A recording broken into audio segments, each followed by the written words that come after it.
Peggy 16. Sega.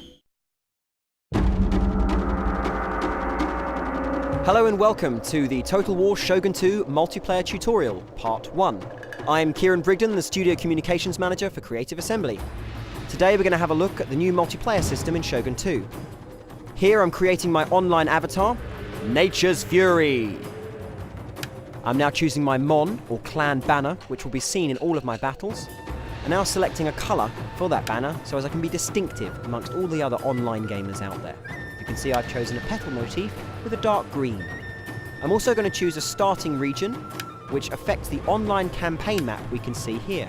This is different to the game's single player campaign map and indeed the multiplayer campaign map. Now we can see here that I have a number of different options.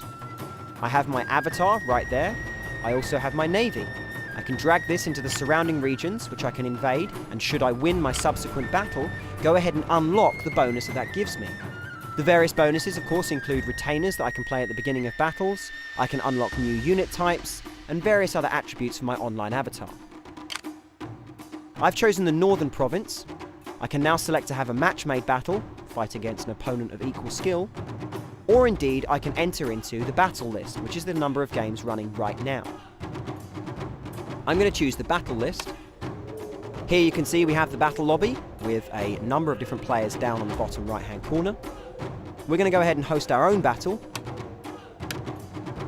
On the right hand side I can choose the level I'm going to play on. Of course I can choose whether there are key buildings present, what time of day it is, or indeed the spring, summer, autumn and winter season.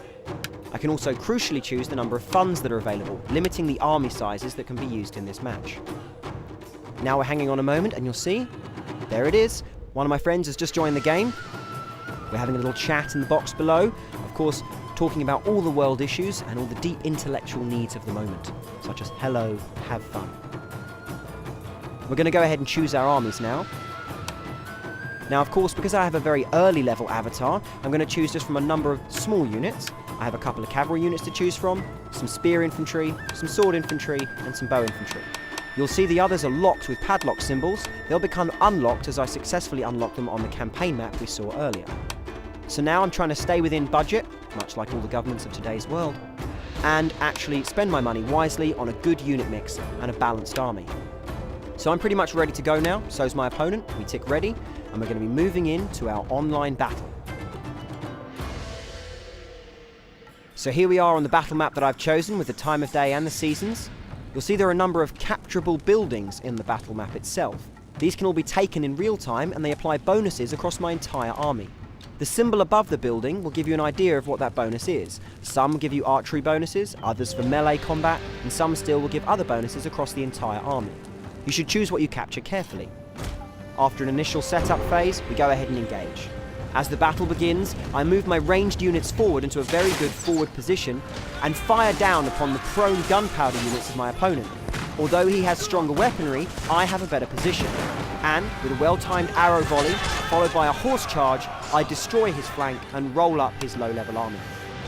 Unlike the Yari Ashigaru, Yari Samurai possess the ability to defend themselves in melee combat and are more effective against enemy cavalry.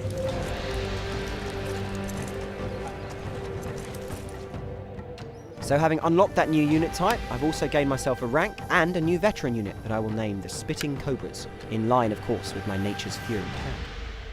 We've gained a couple of points of XP and of course unlocked some special bonuses due to the way that we fought the battle.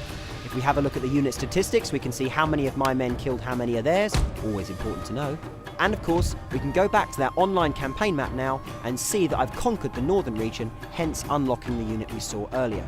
I can now of course choose to go into any of the surrounding regions. But first, time for a little dress up.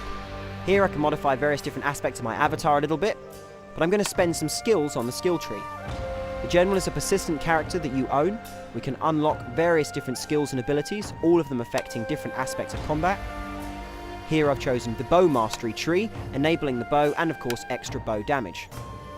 And now of course I'm going to mess around with the avatar, personalise him some, based on some of the new items and attributes that I've unlocked in my previous battles.